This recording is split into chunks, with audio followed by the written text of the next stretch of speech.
Yeah, let's move on to Mitch McConnell and his op-ed that he did in the Courier Journal about all of his civil rights and activism that he's done and claims allegedly.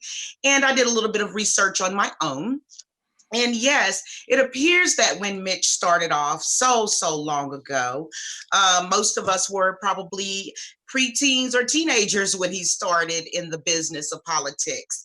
And he was responding to someone who did an op-ed themselves, Mr. Dwayne Tutt, who is an economist who questioned what happened to the young Mitch that he knew.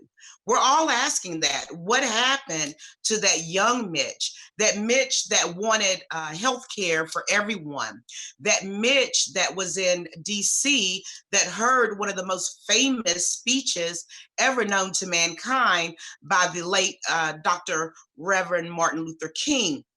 And although he says in the op-ed, he was unable to hear all the words because he was so far back, but he knew that that was a pivotal point in his life.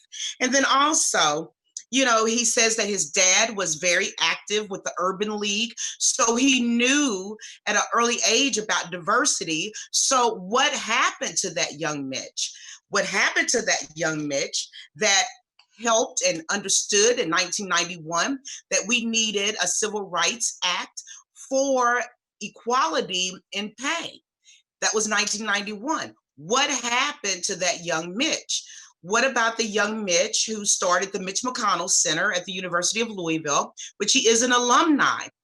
I had the pleasure of meeting the late attorney Johnny Cochran, who Mitch McConnell brought to the University of Louisville. And I was one of the ones selected and chosen to help with that event. And I got to meet Johnny Cochran and had a book signed and all of these type of fabulous things. So what happened to the young Mitch? Well, we can see what happened to the young Mitch. I don't think that he ever was really about people of color, number one. Number two, he started tasting the power. Power is a most atrocious, should I say, type of energy drink for someone. The power and the money and the title and the power and the words and everything that he can wield as this powerful man.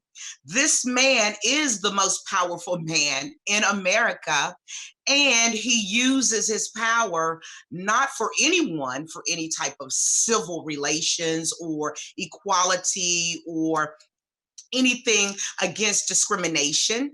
I believe that also Mitch McConnell has a psychological disorder called white supremacy. Many psychologists and psychiatrists all over the world are now saying that white supremacy is a psychosis. Can he take some medicine for it?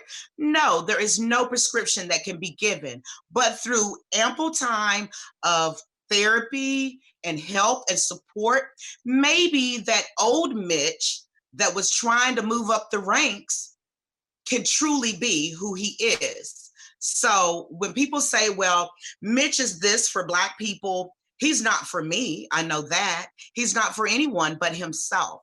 So this is what happened to that young Mitch. Back to you, Aaron.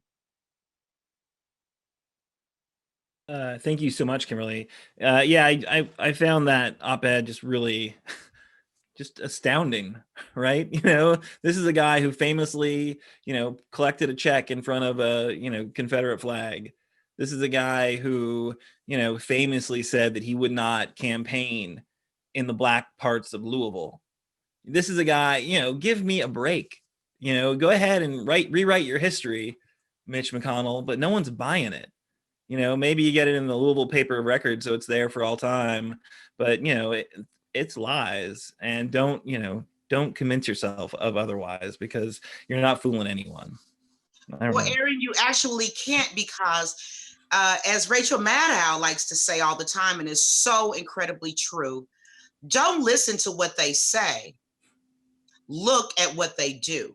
And throughout these decades, because it's been many decades, what has Mitch McConnell actually done for Black Americans, and especially right here, his constituency in Kentucky, Black folks? Absolutely nothing.